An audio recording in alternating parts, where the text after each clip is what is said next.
ആ ദജ്ജാലപ്പൂവിന്റെ മോളെ കല്യാണം കഴിക്കാൻ നീ തീരുമാനിച്ചു അല്ലേ? എനിക്ക് അവളെ ഇഷ്ടമാണ്. നിന്റെ ഒരു ഇഷ്ടം.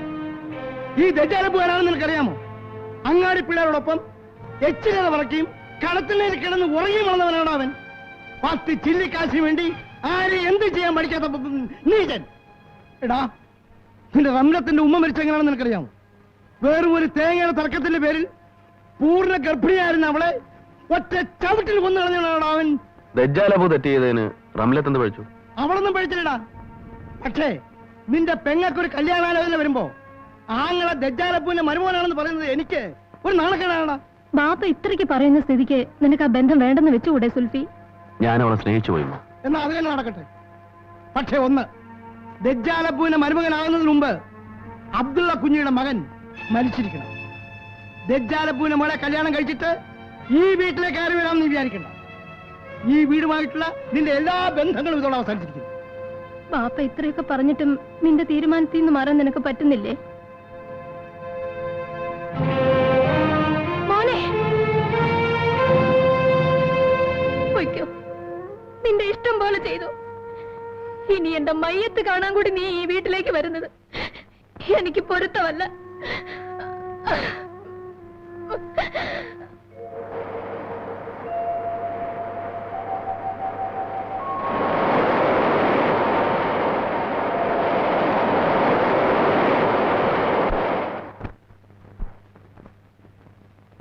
അബ്ദുള്ള കുഞ്ഞിക്ക, എന്താ എന്തിനാണ് ഇതൊക്കെ? കല്യാണം നടക്കൂല. അതെന്താണോ കുഞ്ഞായ? എന്താണെന്നോ? അവരെല്ലാം മാനവും മര്യാദയായിട്ട് കഴിഞ്ഞു കൂടുന്നവരാ. ഒരു അലവലാതി കുടുംബത്തിൽ നിന്ന് പെണ്ണ് കെട്ടാൻ ഒരുക്കമല്ലെന്ന് മനസ്സിലായോ? അലവലാതി കുടുംബമോ? വേണ്ടാതിനും പറയരുത്. പിന്നെ എന്തോ പറയാനാ? കെട്ടിയ പെണ്ണിന്റെ എളിമാനെ കേറി പിടിക്കുന്ന ആങ്കിടാങ്ങളെ പറ്റി ഈ ദുനിയാവിന്റെ ഭൂമിശാസ്ത്രത്തിൽ എവിടെയെങ്കിലും കേട്ടിട്ടുണ്ടോ?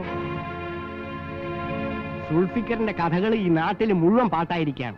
ആ വീട്ടുകാർ അന്തസ്സുള്ളവരായതുകൊണ്ട് എന്റെ ഈ തടിക്ക് പരിക്ക് പറ്റാതെ ഞാൻ രക്ഷപ്പെട്ടു. മനസ്സിലായ?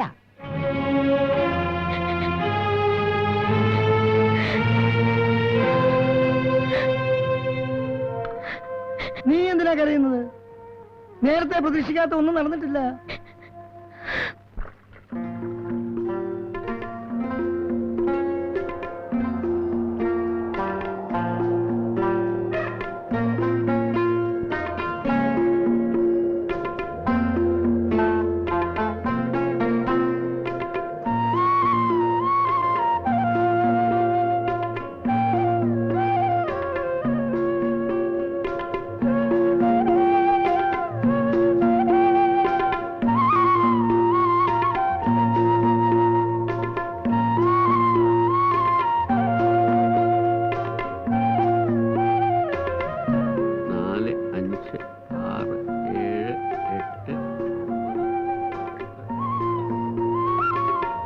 അല്ല, ഇതാരും നമ്മുടെ കിളിയല്ലേ?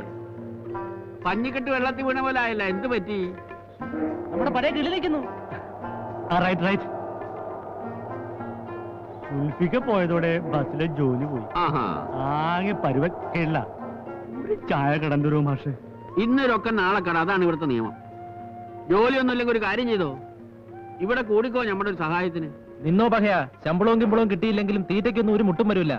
വയറെപ്പോഴും വീപ്പക്കുറ്റി പോലെ കൊണ്ട് അടക്കാം. കിളിക്കതല്ലേ വേണ്ടു. ദേ ഇവിടെ ഈ ബെഞ്ചിമല്ലിരുന്ന് ആഹാരത്തിന് കുറ്റം പറഞ്ഞിട്ട് പോയത് ഓർക്കണ്ടോ? ഓശിന് നിന്നല്ലേ പരിചയം. അതിവിടെ നടക്കും. എന്നിട്ട് പണ്ടാരെങ്കിലും ആവട്ടെ, വേച്ചിട്ട് തല കറങ്ങുന്നു. ഒരു ചായ തന്നെ. കിളി സാറിന് ഒരു സ്പെഷ്യൽ. ഇപ്പൊ കിളിയല്ലല്ലോ, സാധാരണ മതി. ഒരു വട കൂടി. വട വേണ്ട. ആ ഇവിടുത്തെ ബില്ല് പറ.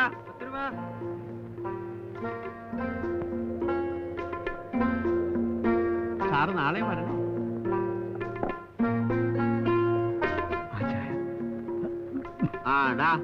ഇവനെ കൂടെ വിളിച്ച് അകത്തേക്ക് കൊണ്ടുപോക്കോ. അരിശ്രീ തന്നെ തുടങ്ങിക്കോ. അരിശ്രീ. പിന്നെ അവൻ വിറകിന്റെ പരിപാടി. ആദ്യം അരിയാട്ടില്. ഡാ ചെല്ലേ. അരിയാട്ടിലാണ് എന്നെ കൊണ്ടുപോണത്. മേലെ അനങ്ങാതെ തിന്ന് ശീലിച്ചു പോയി. അതാ. മോളെ, എത്ര നാളെന്ന് കരുതിയിട്ടാ നീ ഇങ്ങനെ തിന്നുകയും കുടിക്കുകയും ചെയ്യാതിരിക്കുന്നത്? എനിക്കൊന്നും ആവശ്യമില്ലാഞ്ഞിട്ടല്ലേ വേണ്ടെന്ന് പറഞ്ഞത്? അല്ല, നീ ഒന്നും കഴിച്ചില്ലേ? ഏത് സമയത്തും ഇങ്ങനെ വിമിഷ്ടപ്പെട്ടിരിക്കുന്നതുകൊണ്ട് എന്താ ഒരു നേട്ടം? ആ ഇബിലീസിന്റെ കുടുക്കിന്ന് രക്ഷപ്പെട്ടു എന്ന് കരുതി സന്തോഷിക്കല്ലേ വേണ്ടത്? അവനേക്കാൾ നല്ലൊരു പിയാപ്പിളയെ നിനക്കുണ്ടാക്കി തരാൻ ബാപ്പാക്ക് കഴിയുമോളെ. വേണ്ട ബാപ്പ, ഇനിയൊരു കല്യാണക്കാര്യം ബാപ്പ എന്നോട് പറയരുത്. പറയണ്ടേ? കല്യാണം വേണ്ടെന്ന് വെക്കാനുള്ള പ്രായമൊന്നും നിനക്കായിട്ടില്ല. ഞാൻ പെട്ടെന്നങ്ങ് മയ്യത്തായി പോയാല് നിനക്കൊരു തുണ വേണ്ടേ? എല്ലാം നിന്റെ നല്ലതിനാണെന്ന് കരുതി വിഷമിക്കാതെ ചോറ് തിന്ന്.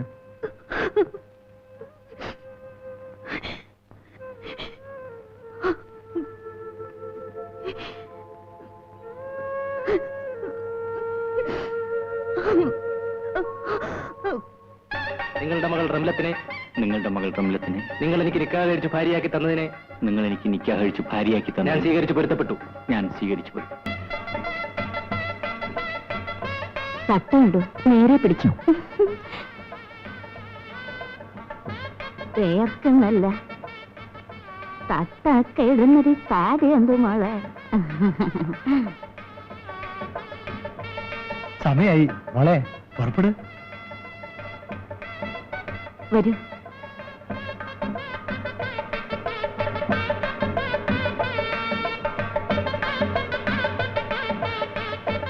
ആദ്യമായായി ഈ വീട് വിട്ടോട് താമസിക്കുന്നത്.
എന്റെ ഉമ്മയുടെ കാലം മുതൽക്കേ ഈ കുടുംബവുമായി ബന്ധപ്പെട്ട് കഴിഞ്ഞുകൂടുന്നവരാണ് ഈ ചേനാച്ചി.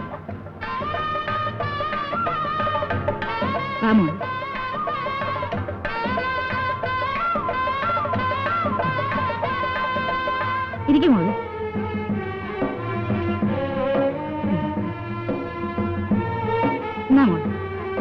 കുടിക്കുമോളെ.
നിനക്ക് വേണ്ടി എന്തൊക്കെ തന്നെ നഷ്ടപ്പെടേണ്ടി വന്നാലും ഒരിക്കലും ഞാനതൊരു നഷ്ടമായി കാണില്ല.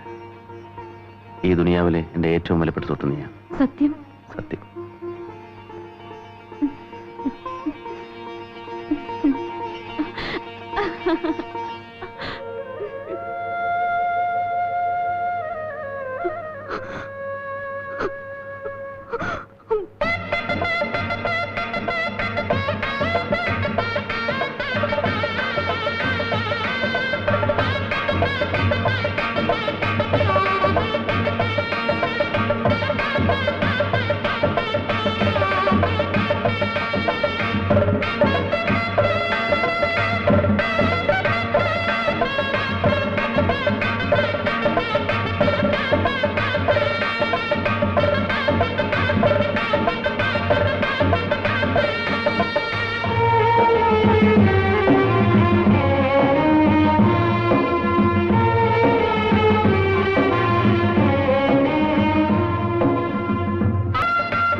റംലത്ത് കരയുകയാണ്. എന്താ കാര്യം? നാം തമ്മിലുള്ള പ്രായത്തിന്റെ അന്തരത്തെക്കുറിച്ച് ഓർത്ത് വിഷമിക്കുകയായിരിക്കും.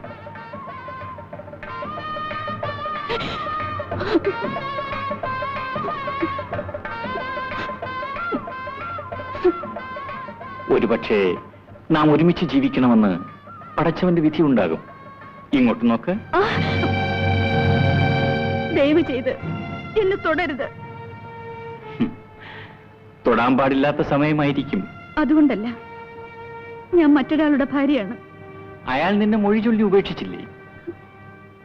പക്ഷെ അത് സാധുവല്ല.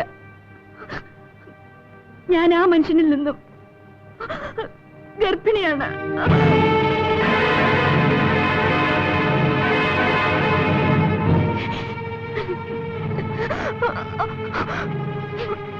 നീ പറയുന്നത് സത്യമാണോ? എന്റെ വയറ്റിൽ കിടക്കുന്ന കുഞ്ഞു സാക്ഷിയായി. എന്നിട്ടെന്തേ ഈ വിവരം നേരത്തെ പറഞ്ഞില്ല? നിങ്ങളെ അറിയിക്കാൻ നമ്മൾ തമ്മിൽ കണ്ടുമുട്ടാനുള്ള സന്ദർഭം ഉണ്ടായില്ലല്ലോ. ഈ സത്യം മനസ്സിലാക്കിക്കൊണ്ടാണോ നിന്റെ ബാപ്പ നിന്നെ എനിക്ക് നിക്കാഹ് ചെയ്തു തന്നത്? അതെ, ഞാനും നിങ്ങളും തമ്മിലുള്ള വിവാഹം നിശ്ചയിച്ചുറപ്പിച്ച് ബാപ്പ വീട്ടിൽ മടങ്ങിയെത്തിയ ദിവസം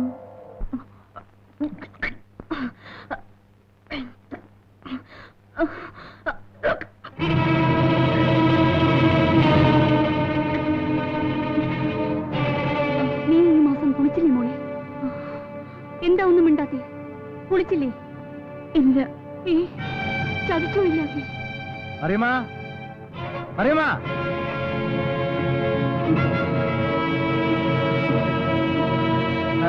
റംലത്തും കുഞ്ഞു മുഹമ്മദ് സാഹിബും തമ്മിലുള്ള വിവാഹം ഞാൻ ഉറപ്പിച്ചു.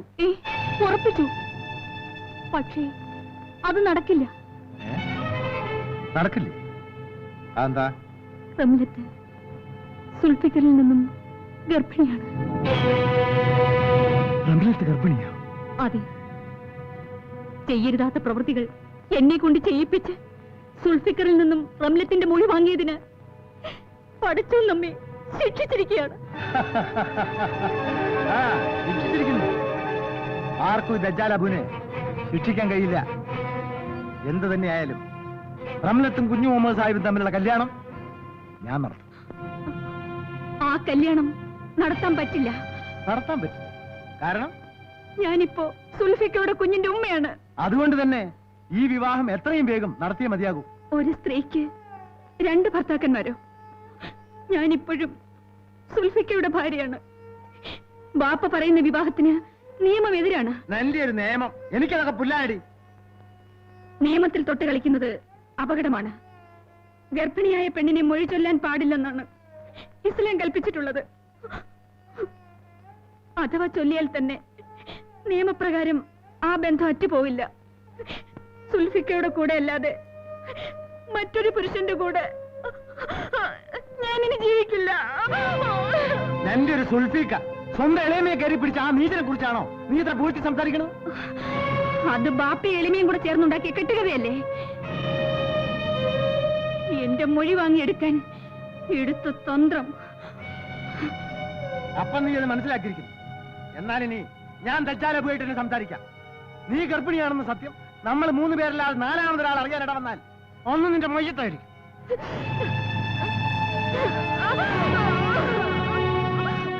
അങ്ങനെ എല്ലാം അറിഞ്ഞുകൊണ്ട് തന്നെയാണ് എന്റെ ബാപ്പ എന്നെ നിങ്ങൾക്ക് നിക്കാഹ് ചെയ്തു തന്നത്.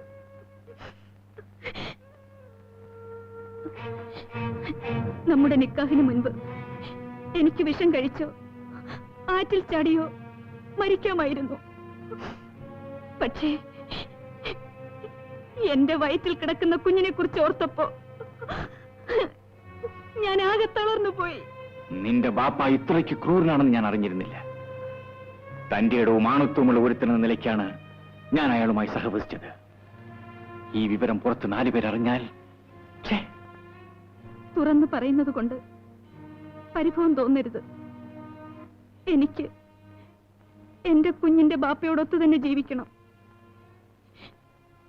അങ്ങയെക്കുറിച്ച് കേട്ട നിലയ്ക്ക് അങ്ങൊരു നല്ല മനുഷ്യനായിരിക്കുമെന്നും ഇക്കാര്യത്തിൽ അങ്ങയുടെ സഹായം തീർച്ചയായും എനിക്ക് ലഭിക്കുമെന്നും ഞാൻ പ്രതീക്ഷിച്ചു. ആ പ്രതീക്ഷയോട് കൂടിയാണ് ഞാൻ ഇവിടെ വന്നിരിക്കുന്നത്. എന്താ നിങ്ങളൊന്നും മിണ്ടാത്തത്? നിങ്ങളെ വഞ്ചിക്കാനുള്ള വൈമനസ്യം കൊണ്ടാണ് ഞാനെല്ലാം നിങ്ങളോട് തുറന്നു പറഞ്ഞത്. എന്നെ രക്ഷിക്കില്ലേ? എന്നെ രക്ഷിക്കാൻ നിങ്ങൾക്ക് കഴിയില്ലേ? നോക്കാം. അതെന്റെ ഒരു കടമയായി മാറിയിരിക്കുകയാണ്. സുൽഫിക്കറിനെ കണ്ടുപിടിച്ച് നിന്നെ അയാളുടെ പക്കൽ ഏൽപ്പിക്കുകയാണ് എന്റെ അടുത്ത ജോലി.